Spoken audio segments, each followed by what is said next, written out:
Hello, everyone, and welcome to Tuesday Tea Talk. Welcome to Poffology. We have Waterloo instead of tea. I got the cherry Waterloo, and Emily has the strawberry, and they're pretty good.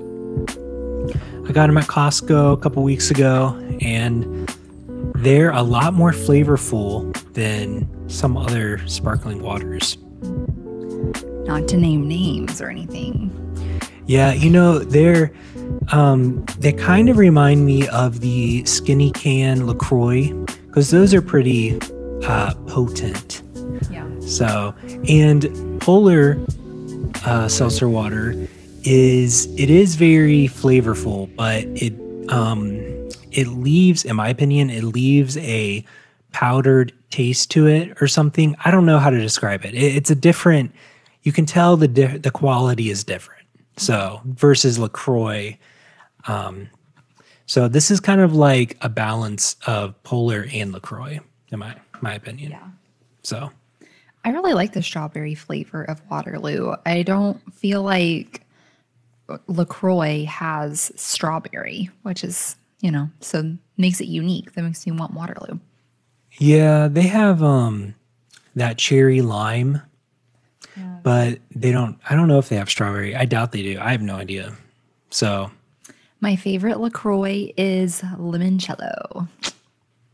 yeah, I don't really know my favorite LaCroix. It changes often. So sometimes it's coconut, sometimes it's just pure, sometimes it might be something else. I don't know. Yeah. If you had to choose one for the rest of your life, what would you choose? Probably pure. Nice. It's just no flavoring in it. I just like the bubbles in it. So I wouldn't get tired of it really. I could flavor it if I wanted to. So yeah. What would yours be? Limoncello. Limoncello. I really like the guava Sao Paulo flavor that we shared a while back on the vlog. That's the pink can. Yeah. That is a good one. So limoncello is pretty good. I've had it. Well, I guess I've had it a few times. I had it in Virginia because I got it at Food Lion. Mm-hmm. So good old Food Lion. I do like it. You want to talk about your day? Yeah. Well, I had a pretty good day today. Had some good meetings that went well, so that's always nice. And then I had class tonight from 6 to 8. So these nights with, 2 classes in a row, like on 2 consecutive nights, it's a lot. I'm just imagining when I have stuff due for both those classes consecutively, it's going to be a little challenging. This was kind of bad, honestly, but we didn't have class last week because of Labor Day on Monday or Tuesday. And I was thinking, oh, I already did the reading. I'm good to go. But then today on the way to work, I was thinking, well, what if they assigned more reading for like this week? Yeah. And they did. Oh, I checked at work, but thankfully I still had time to like look it through. And I'm so glad because like the whole entire class was about that reading that I almost didn't do. Yeah. Yes. Oh my gosh. So that's kind of annoying. Like we didn't have class last week, but we still got assigned more homework, which makes sense. Whatever. It's grad school.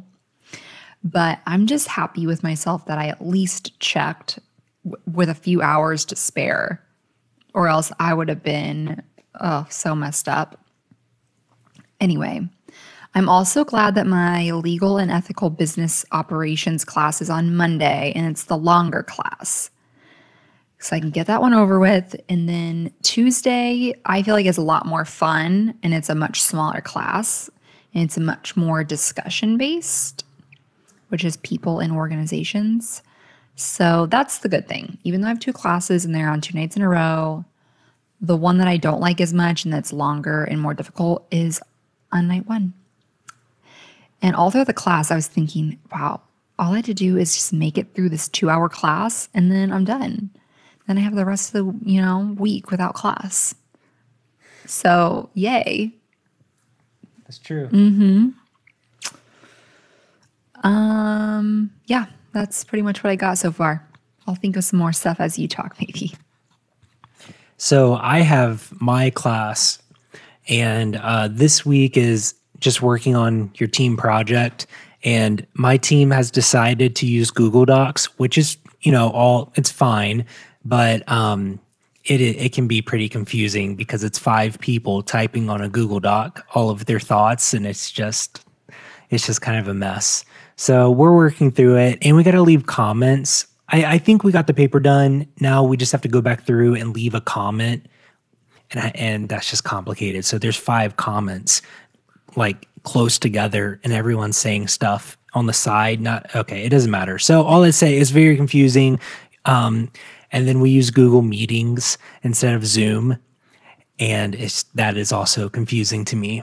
So because we're supposed to use Zoom for school and stuff, so it's just whatever. So between everything I do, I use Skype, Teams, Zoom, and now Google Meetings, which is pretty crazy. And Discord sometimes to hang out with friends. No, that's just not work stuff. But it's a lot. It's a lot of different, little systems. Technology. I know. I think most people, I would imagine, most companies are getting away from Skype and they're going to Teams. Because I think Microsoft is doing something with Skype or something. I don't really know. So. Okay, this is something I'm curious about. It's kind of nerdy, but if you're still watching, comment down below which video conferencing technology you prefer, whether most likely Zoom or Teams. But I guess if it's another one, then just comment that down below. What's that? It's not a Skype. It's not a video one, but what's that one that people use? Slack. Is that still a thing? Slack? Yeah, people use. Totally. I use it. Oh, wow. Yeah, I remember I had to use Slack at another job. I did not like that at all. But now, I just use Teams. I feel like does a very similar thing, maybe, right? I mean, we don't use Teams, so I don't know, but I love Slack. Oh, okay. There you go. I guess everyone's uses something a little different. Here's some interesting news. The first one is that Segway is making they already have made a robot lawnmower. I feel like that's a pretty good option for Segway or a pretty good area for them to get into. I don't know who uses a Segway in real life besides maybe mall cops and tourists. Yeah. I don't know. I think I would imagine Segway has just gone into the general electric mobility world of scooters and stuff. It would be really interesting if Segway would have made Bird or other pay-to-use scooters. Yeah. I feel like that would have been, who knows, they might have invested into it and we don't even know. So, because it does kind of look like Bird and Segway sometimes look like they have similar, I don't know, marketing or something. The next one is Mad Max. Remember that movie Mad Max for Fury Road? Of course you do. It was a huge movie. Those cars are up for auction this week. Or they're on an auction site currently, and they're on Lloyd's Auctioneer or something like that. I can't guarantee that. They're being auctioned off. So they're starting out at $1. So a few or many of the cars from Mad Max Fury Road in the recent movie are being sold at auction.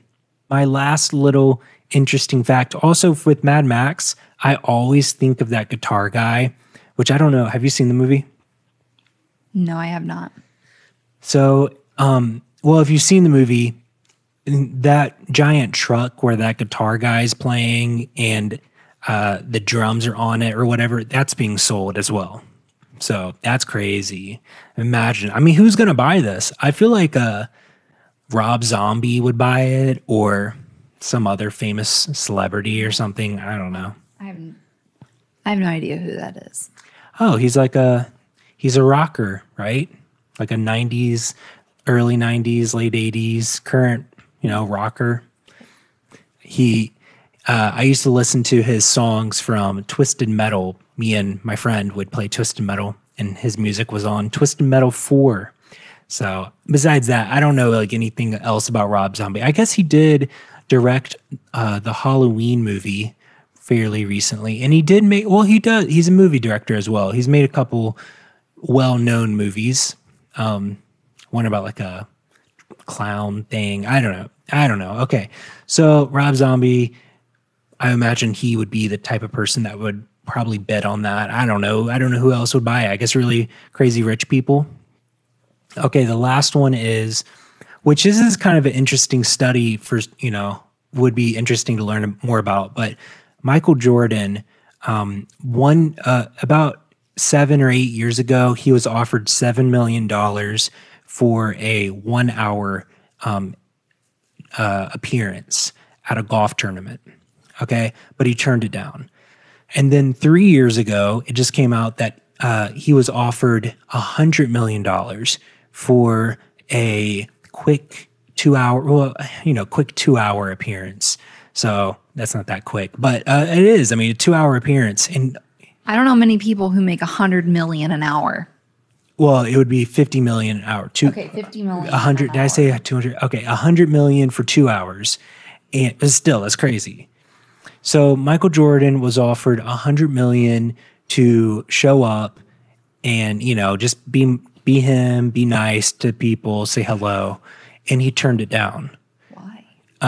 Yeah, isn't that so interesting? And it goes into when you're a celebrity / when your name is on a company, the Jordan brand is so big that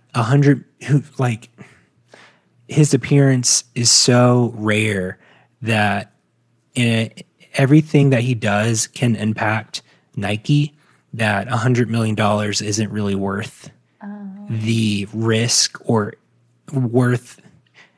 It would make him less rare and his price go down. He needs to stay exclusive. Yeah. And I know like 100 million is a lot, but I think Michael Jordan is already a billionaire plus a little bit more. Maybe more, including his assets and stuff. So, and also, I think the Jordan brand is maybe a multi-billion-dollar brand. I would imagine. I mean, I'm sure Nike's revenue is over $1 billion. I bet it's like, okay, I'm gonna guess a number. If you want to look it up, I'm gonna guess Nike is maybe $8 billion a year. So, revenue. I guess we'll find out in just a second. What do you think it is out there? Emily's about to tell us.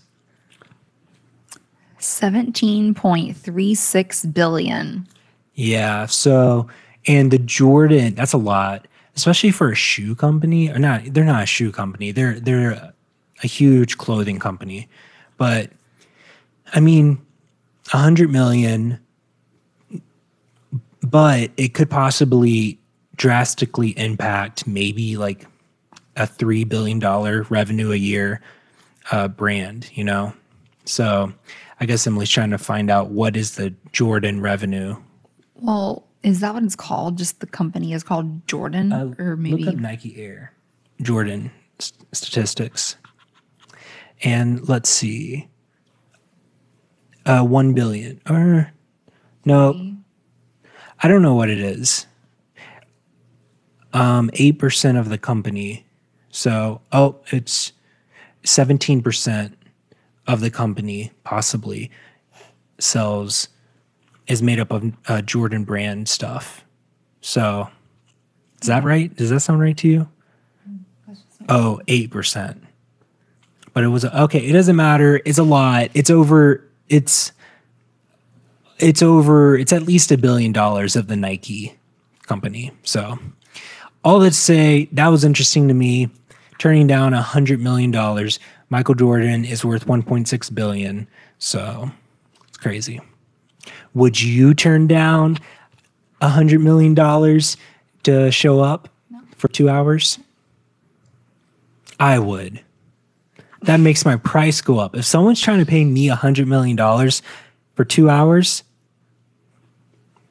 I'm just kidding. I wouldn't. You would go. Yeah, I would go. I would go. I talked to my friend Aaron today. He's in Vermont. Cool. So that's pretty cool. Our friend Esther is coming to visit on Thursday. That would be great. I'm excited. Yeah. So, well, I don't have anything else. Do you have anything else?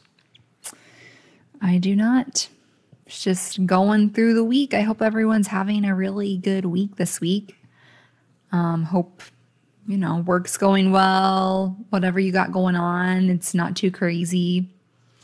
We're almost to fall, so the seasons are changing. That is true. It's almost fall. It has been warm today, though. Yeah. It was toasty. So, well, I learned a lot of information about alligators today. It was insane. Like how we have 100,000 alligators in a certain area in the US, and they're not overpopulated, but they're getting to the point that they are. It's very interesting. So that is a frightening overpopulation animal. Well, the guy was saying that actually alligators control their own population, so they won't. I mean, I don't know how true this is. This was a wild, yeah. So because they're so, I don't know, like territorial of their own group, they will keep their own population down. So, but it is still very interesting, and there's more alligator attacks occurring every year because of the alligators.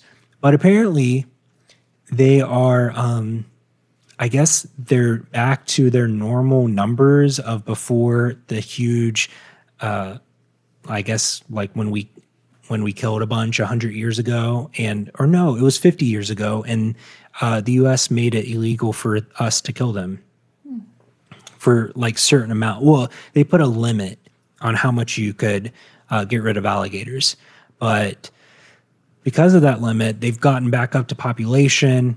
But now, because there's so many, people aren't used to understanding what you should and shouldn't do around alligators, I guess.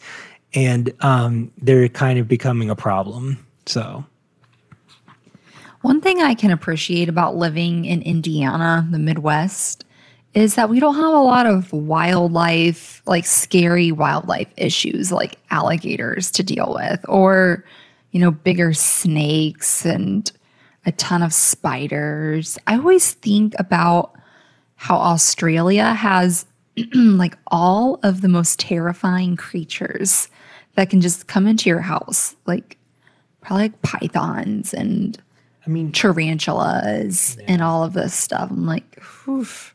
I know Indiana is like, geographically kind of boring. We don't have the ocean, we don't have mountains. But we also don't have a lot of scary critters. Although I could be wrong. I'm a city dweller, so maybe there are in other parts. I'm sure it really depends. I don't know. Yeah. I guess where we've lived, even in Illinois, there's not been crazy things. So like, okay, in my town in Virginia, the guy beside my parents' house was mowing his lawn, and he got bit by something. This just happened 2 weeks ago, right beside where I was showing you the pumpkin and showing you that spider. He got bit by something, and it, I don't know what it caused like a kidney to shut down, and he had to go to the hospital. And it all happened within like a few hours, and the doctors do not know what he got bit by. Okay, I'm gonna go now. Well, we will talk to you tomorrow. We hope you have a great week, and we'll see you tomorrow. If no one's told you this today, you are loved, and this world's a better place because you are here. I will see you tomorrow. Bye.